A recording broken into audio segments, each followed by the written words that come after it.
E aí, tudo certo? Para quem sempre teve aquele sonho de criar os próprios gadgets, robôs ou projetos interativos, mas ficava naquela de por onde eu começo? Então, este é o lugar. A gente vai desmistificar juntos esse universo incrível da eletrônica e da robótica, passo a passo. Pois é, essa é a grande questão, não é? Olhar para uma protoboard, aquela plaquinha cheia de fios e componentes, pode parecer bem intimidador. Mas calma, nesta análise, a gente vai traçar um caminho bem claro, começando do componente mais básico de todos até um primeiro projeto funcionando. Então, bora mergulhar nisso. Antes de sair construindo, a gente precisa aprender a falar a língua da eletrônica. E como toda linguagem, ela tem suas regras, seu vocabulário. É exatamente por aí, pelos fundamentos, que a gente vai começar. Vamos pensar na eletricidade como se fosse água correndo por um cano. O resistor, nesse caso, é como se a gente desse uma apertadinha nesse cano para controlar quanta água, ou melhor, quanta corrente elétrica vai passar. Sem ele, a corrente viria com tudo e poderia queimar outros componentes, como um LED. Então, dominar o resistor é o primeiro passo para ter controle na eletrônica. E agora vem uma parte muito legal. Como esses componentes se comunicam com a gente? Eles usam um código de cores. As duas primeiras faixas coloridas dão os primeiros dígitos do valor. Já a terceira faixa, ela diz por quanto a gente tem que multiplicar. É como se fosse uma linguagem secreta, que quando a gente decifra, revela o papel exato daquela peça no circuito.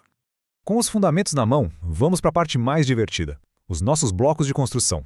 São as peças físicas que a gente vai usar para montar as ideias, e cada uma delas tem uma função, quase um superpoder diferente.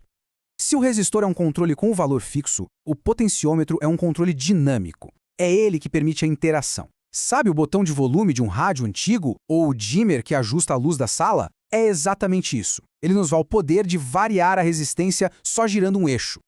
E esta imagem mostra que por trás da mágica a coisa é bem simples. Girar o eixo move um cursor de metal sobre uma pista de grafite. Se a eletricidade tem que percorrer um caminho mais longo nessa pista, a resistência aumenta. Se o caminho é mais curto, a resistência diminui. Simples e ao mesmo tempo genial. E o princípio de variar a resistência vai muito além. É isso que permite que nossos projetos consigam sentir o mundo. Um sensor de luz, o LDR, muda sua resistência com mais ou menos luz, perfeito para acender uma lâmpada no escuro. Um termistor faz a mesma coisa, só que com a temperatura. E um botão simples é a forma mais básica de todas de abrir ou fechar o caminho para a eletricidade. Certo. Então a gente já tem os músculos e os sentidos do nosso projeto. Agora, falta o cérebro para comandar tudo isso. E aí que entra o nosso grande protagonista, o Arduino. Pensa no Arduino como o maestro de uma orquestra. Ele lê os sinais que vêm dos sensores, as entradas, e com base nas instruções que a gente dá para ele, decide o que fazer, mandando comandos para luzes, motores e outros componentes que são as saídas. Ele é a ponte que conecta o mundo físico ao mundo digital. Mas não adianta ter o cérebro se a gente não ensinar o que ele precisa fazer. E essa conversa com o Arduino acontece através da programação. É aqui que a gente transforma a nossa lógica em instruções que ele consegue executar. Todo programa para Arduino se baseia em duas partes principais. A primeira é a setup. Ela roda uma única vez, só quando a gente liga a placa, e serve para as preparações. É aqui que a gente diz, este pino vai ser uma entrada. A segunda é a loop. Como o nome já diz, ela fica rodando num ciclo infinito, repetindo as ações principais do projeto o tempo todo. E aqui é o momento em que tudo se conecta. À esquerda, temos o circuito físico de um botão. Bem simples, certo? E à direita, o código que lê esse botão. A função Digital Read literalmente lê se o pino do botão está recebendo energia ou não. É essa ponte direta entre o hardware e o software que torna o Arduino uma ferramenta tão poderosa. Teoria é ótimo, mas nada se compara a ver uma coisa funcionando na sua frente. Chegou a hora de juntar tudo que a gente aprendeu e construir um primeiro projeto. Vamos fazer algo simples, bem visual e muito gratificante. Nosso objetivo aqui é fazer um LED piscar de um jeito suave, aumentando e diminuindo o brilho dele. Os passos são diretos. A gente monta o circuito, escreve algumas poucas linhas de código, envia para o Arduino e pronto, é só ver a mágica acontecer. É totalmente possível de fazer.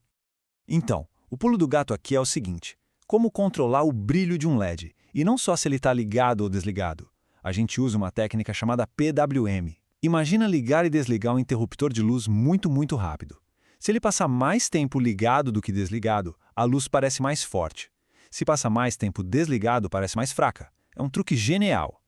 O Arduino é digital, só entende ligado e desligado, mas com essa técnica ele consegue simular um comportamento analógico. E este aqui é o código. Parece simples, né? A função analog_write é a que faz todo o trabalho do PWM. Basicamente, dentro daquele laço for, a gente só pede para ela aumentar o valor do brilho de 0 a 255 passo a passo, e isso cria aquele efeito suave de fade. É a prova de que com poucas linhas de código dá para criar efeitos visuais bem legais. Então, o que a gente tira de principal de tudo isso? Primeiro, comece pelos fundamentos. Entenda como a corrente flui. Segundo, encare os componentes como blocos de montar. Terceiro, o Arduino é o cérebro que une tudo. E por fim, o código dá as instruções, dá vida ao projeto. E claro, uma lição que vale para sempre. Segurança em primeiro lugar. Conforme os projetos ficarem mais complexos, pode ser necessário manusear materiais diferentes, como ácidos de corrosão. Sempre com muito cuidado. A jornada sempre começa com o primeiro passo, e vários deles já foram dados aqui. O caminho está traçado, as ferramentas foram apresentadas. A pergunta que fica não é mais por onde começar, mas sim o que vai ser criado a partir de agora.